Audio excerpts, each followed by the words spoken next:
কোন বিচার পায়নি, বাংলাদেশের মানুষ তাদের অধিকার পায়নি। যারা এই কথা বলেছেন তাদের টুটি যারা করা হয়েছে, যারা এই কথা বলেছেন হয় তাদেরকে বন্দী করা হয়েছে, অথবা খুন করা হয়েছে, অথবা গুম করা হয়েছে, অথবা কারাগারে আটক করে রাখা হয়েছে। এই সরকারের বিরুদ্ধে, এই ফ্যাসিবাদের বিরুদ্ধে বাংলাদেশের মানুষ এই সকল জুলুম নির্যাতনের বিরুদ্ধে, অন্যায়ের বিরুদ্ধে লড়াই করেছে, সংগ্রাম করেছে, জীবন দিয়েছে, হত্যা করেছে, সমাবেশ করেছে, কিন্তু কোন আন্দোলনে যৌক্তিক পরিণতি লাভ করতে পারে নাই।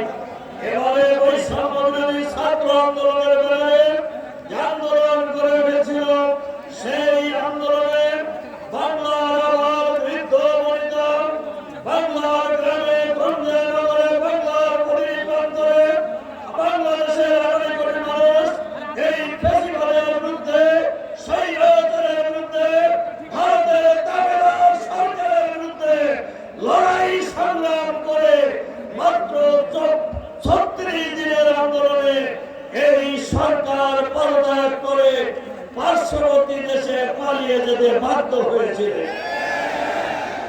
আল্লামা দেলোয়ার হোসেন সাঈদী তার বক্তৃতায় বলেছেন, এখন থেকে ১৫-১৬ বছর আগে উনি বলছিলেন, বাংলাদেশের ১৮ কোটি মানুষ যদি গাছের গোড়া ধরে ঝাঁকি দেয়, আপনারা মামুর বাড়িতে পড়বা।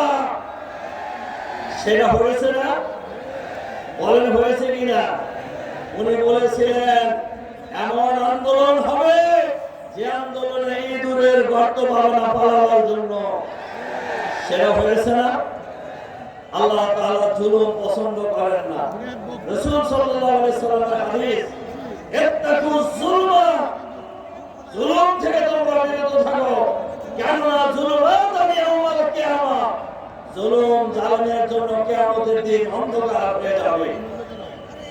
কিয়ামতের দিন তো আরো দেরি আছে, দুনিয়ায় অন্ধকার হয়েছে না? একজন বিচারপতির নাম তো শুনছেন আপনারা, আমিও বিচারপতির নাম কোথাও নেই না। ওনাকে কোথায় পাওয়া গেছে?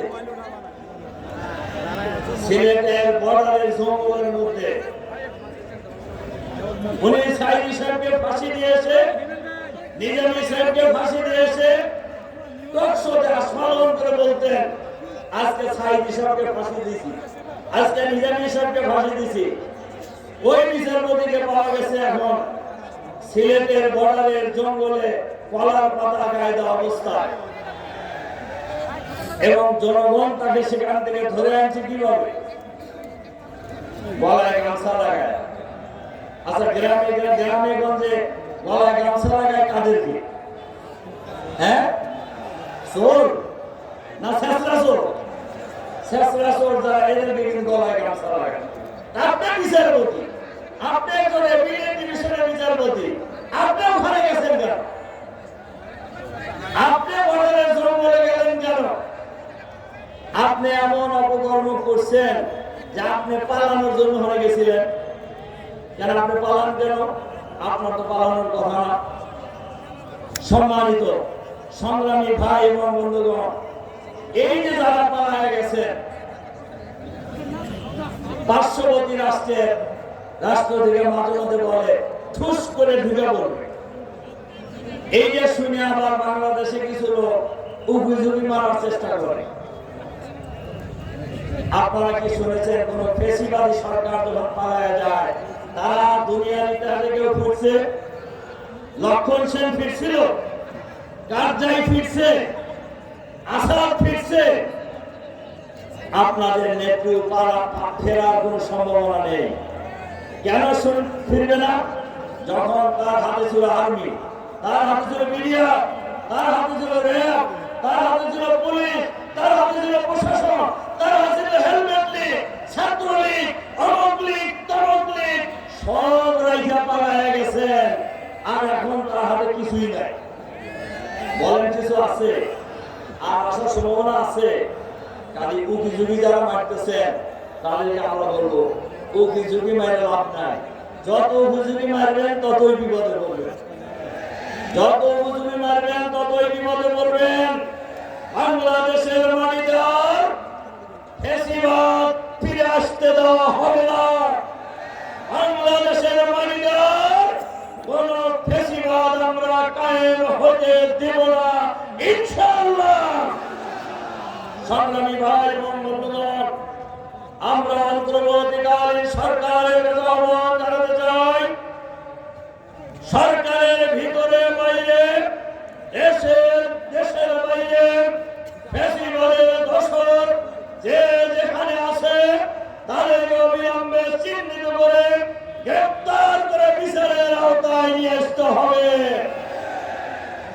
আর এর সাথে সাথে দক্ষ সৎ বঞ্চিত কর্মকর্তাদেরকে তাদেরকে যার যার জায়গায় উপযুক্ত জায়গায় নিয়োগ দিতে হবে।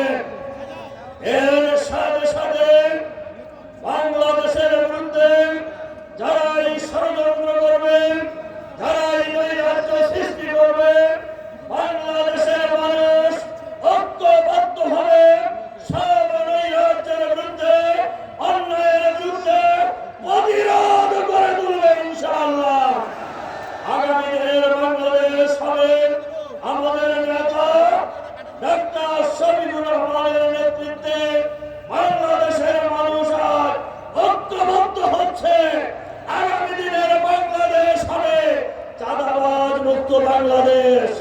আগামী দিনের বাংলাদেশ হবে স্বৈরাচার মুক্ত বাংলাদেশ।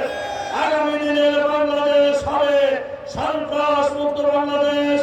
আগামী দিনের বাংলাদেশ হবে দুর্নীতিবাজ মুক্ত বাংলাদেশ। আগামী দিনের বাংলাদেশ হবে দখলবাজ মুক্ত বাংলাদেশ। আগামী দিনের বাংলাদেশ হবে এনসাবের বাংলাদেশ। আগামী দিনের বাংলাদেশ হবে আধুনিক বাংলাদেশ। আগামী দিনের বাংলাদেশ হবে ইসলামের বাংলাদেশ ইনশাআল্লাহ। ডক্টর শফিকুর রহমানের নেতৃত্বে আগামী দিনে বাংলাদেশের মানুষ ইসলামী সরকার চায়। কি বলেন, চায় না? চায়। সুতরাং সেই সরকার প্রতিষ্ঠার আন্দোলন এই ঠাকুরগাঁ থেকে আমরা ঐতিহাসিক ভূমিকা পালন করব ইনশাআল্লাহ। ইসলামী সরকার কায়েমের আন্দোলনে, ইসলামী সরকার প্রতিষ্ঠার আন্দোলনে যে মহা আন্দোলন শুরু হয়েছে, সেই আন্দোলনে আগামী দিনে ঠাকুরগাঁও সর্বস্তরের জনতা ঐক্যবদ্ধ প্রতিরোধ করে তুলবে ইনশাআল্লাহ। সেই আহ্বান জানিয়ে আপনাদের প্রতি আবারও আন্তরিক সালাম এবং মোবারকবাদ জানিয়ে আপনাদের প্রতি কৃতজ্ঞতা জানিয়ে আমার বক্তব্য এখানে শেষ করছি।